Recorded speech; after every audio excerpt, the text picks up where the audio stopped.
عید الفطر کے بعد سے ہی سوشل میڈیا پر بعض حضرات کی طرف سے قرآن و حدیث کی تعلیمات کی روح کے برخلاف کہا جا رہا ہے کہ حضرت ابراہیم اور حضرت اسماعیل علیہم السلام کے تاریخی واقعے کی یاد میں اللہ تعالیٰ کے حکم اور نبی اکرم صلی اللہ علیہ وسلم کی اتباع میں کی جانے والی قربانی کے بجائے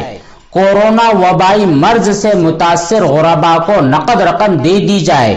اور اس طرح کی باتیں عام طور پر ان لوگوں کی طرف سے سامنے آ رہی ہیں جو قرآن و حدیث کی واضح تعلیمات کے مقابلے میں دنیاوی اور وقتی مفادات کو ترجیح دیتے ہیں۔ اس موقع پر ہم آپ کے سامنے چند باتیں پیش کر رہے ہیں۔ سب سے پہلی چیز یہ ہے کہ کسی عالمی ادارے یا کسی حکومت کی طرف سے قربانی پر پابندی کا نہ کوئی فرمان جاری ہوا ہے اور نہ ہی کورونا وبائی مرض کا دور دور تک قربانی کے جانور سے کوئی تعلق ہے۔ اسی طرح جب دنیا میں کورونا وبائی مرض کے پھیلاؤ کے باوجود احتیاطی تدابیر کے ساتھ بہت سارے کام ہو رہے ہیں، حتیٰ کہ چین کے ووہان شہر کی گوشت مارکیٹ جہاں سے کورونا وبائی مرض پھیلا ہوا تھا، اور دنیا کے ہزاروں سلاٹر ہاؤسز جہاں پر روزانہ لاکھوں جانور ذبح ہو رہے ہیں، تو اسلامی شعار یعنی قربانی کو کیوں انجام نہیں دیا جا سکتا؟ بلکہ اگر کبھی کسی حکومت کی طرف سے عید الاضحیٰ کی قربانی پر پابندی کی بات شروع ہو تو ہمیں اتحاد و اتفاق کا بہترین نمونہ پیش کر کے اس کی مخالفت کرنی چاہیے تاکہ سنت ابراہیمی پر عمل کیا جا سکے۔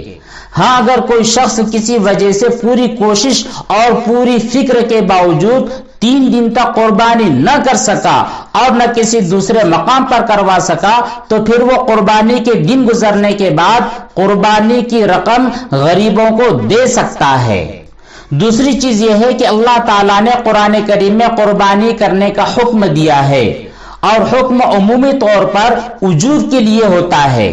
نبی کریم صلی اللہ علیہ وسلم سے حالات تنگ ہونے کے باوجود کسی ایک سال میں قربانی نہ کرنا ثابت نہیں ہے۔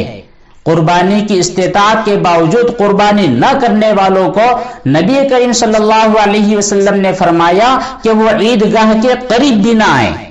اس قسم کی وعید واجب کے چھوڑنے پر ہی ہوتی ہے۔ لہذا اگر ایک گھر میں ایک سے زیادہ صاحب استطاعت لوگ ہیں تو ہر آدمی پر جو کہ صاحب استطاعت ہے، صاحب نصاب ہے، ہر آدمی کو قربانی کرنی چاہیے۔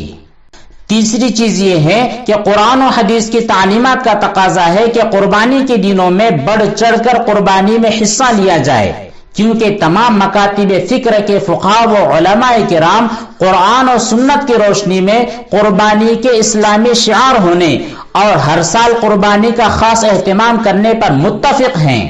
اور قربانی کے دنوں میں کوئی بھی نیک عمل اللہ تعالیٰ کے نزدیک قربانی کا خون بہانے سے بڑھ کر محبوب اور پسندیدہ نہیں ہے، جیسے کہ خود نبی کریم صلی اللہ علیہ وسلم نے ارشاد فرمایا۔ اسی طرح حضور اکرم صلی اللہ علیہ وسلم کا بذات خود نماز عید الاضحیٰ سے فراغت کے بعد قربانی فرمانا، اور یہ کہ نہ صرف اپنی طرف سے بلکہ اپنے گھر والوں اور پوری امت کی طرف سے قربانی کا اہتمام کرنا حدیث کی ہر مشہور و معروف کتاب میں موجود ہے۔ حضور اکرم صلی اللہ علیہ وسلم پوری زندگی میں ایک بار بھی صاحب استطاعت نہیں بنے، یعنی پوری زندگی میں آپ صلی اللہ علیہ وسلم پر ایک مرتبہ بھی زکوٰۃ فرض نہیں ہوئی، لیکن اس کے باوجود نبی کریم صلی اللہ علیہ وسلم ہر سال قربانی کیا کرتے تھے۔ اسی طرح آپ نے حجۃ الوداع کے موقع پر انہی ایام میں قربانی کے دنوں میں 1-2 نہیں 10-20 نہیں 100 اونٹوں کی قربانی کی۔ خلاصہ یہ ہے کہ قربانی کے دنوں میں جانوروں کا خون بہانا، ان کو ذبح کرنا ایک اہم عبادت ہے۔ اب چوتھی چیز یہ ہے کہ جانوروں کی قربانی سے اللہ کا تقرب حاصل کرنا صرف مذہب اسلام میں نہیں بلکہ دنیا کے دیگر مذاہب میں بھی پایا جاتا ہے، اور نبی کریم صلی اللہ علیہ وسلم سے پہلے دیگر انبیاء کی تعلیمات میں بھی قربانی کا ذکر ملتا ہے۔ حضرت ابراہیم علیہ السلام کا عظیم واقعہ مشہور ہے، جب قربانی سے اللہ کا تقرب حاصل ہوتا ہے تو عید الاضحیٰ کے موقع پر قربانی میں حصہ نہ لینے کی دوسروں کو ترغیب دینا کیسے درست ہو سکتا ہے؟ پانچویں چیز یہ ہے کہ نبی کریم صلی اللہ علیہ وسلم کے زمانے میں عام طور پر صحابہ کرام کے معاشی حالات بہتر نہیں تھے. کتابوں میں درج سینکڑوں واقعات اس کے گواہ ہیں. نیز صحابہ کرام کو اپنے مال کا اچھا خاصا حصہ جہاد وغیرہ میں بھی لگانا ہوتا تھا. اس کے باوجود نبی کریم صلی اللہ علیہ وسلم صحابہ کرام کو قربانی میں بڑھ چڑھ کر حصہ لینے کی تعلیم دیتے تھے. حالانکہ آپ صلی اللہ علیہ وسلم اپنی امت پر شفقت کا معاملہ کیا کرتے تھے.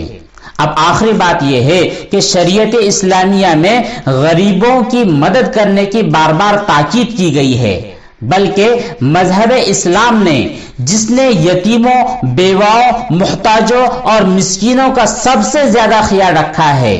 اور اسی لیے ہمیں یقیناً غریبوں کی مدد کرنے میں بہت زیادہ آگے بڑھنا چاہیے، بھاگ بھاگ کر اور دوڑ دوڑ کر تعاون کرنا چاہیے، جیسا کہ مسلم بھائیوں نے گزشتہ رمضان المبارک میں پورے مہینے میں محتاجوں اور مزدوروں کی مدد کر کے مثال قائم کی ہے.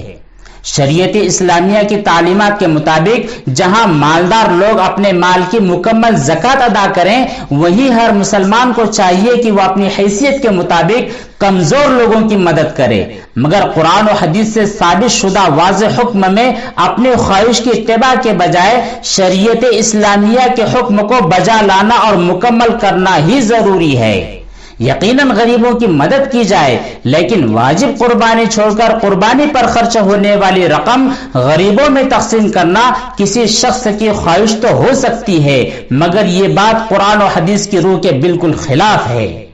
یاد رکھے، ہماری خواہش ہو سکتی ہے، ہماری اندرونی کیفیت ہو سکتی ہے، ہماری سوچ ہو سکتی ہے، لیکن شریعت کی روح نہیں ہو سکتی.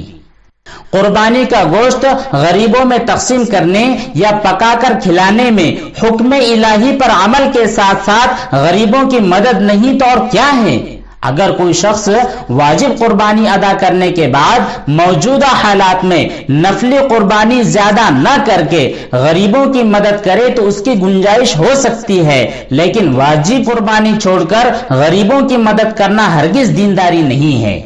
دوستوں، ایک بات اچھی طرح سنو اور اپنے دل پر نقش کر لو کہ نبی کریم صلی اللہ علیہ وسلم اور صحابہ کرام کے زمانے میں ہمارے آج کے موجودہ دور کے مقابلے میں زیادہ تعداد میں لوگ غریب تھے، اور آج کے غریبوں سے زیادہ محتاج اور ضرورت مند تھے. مگر ایک مرتبہ بھی نبی کریم صلی اللہ علیہ وسلم یا کسی صحابی سے ثابت نہیں کہ انہوں نے عید الاضحیٰ کے دنوں میں قربانی کے بجائے غریبوں کی مدد کی بات کہی ہو.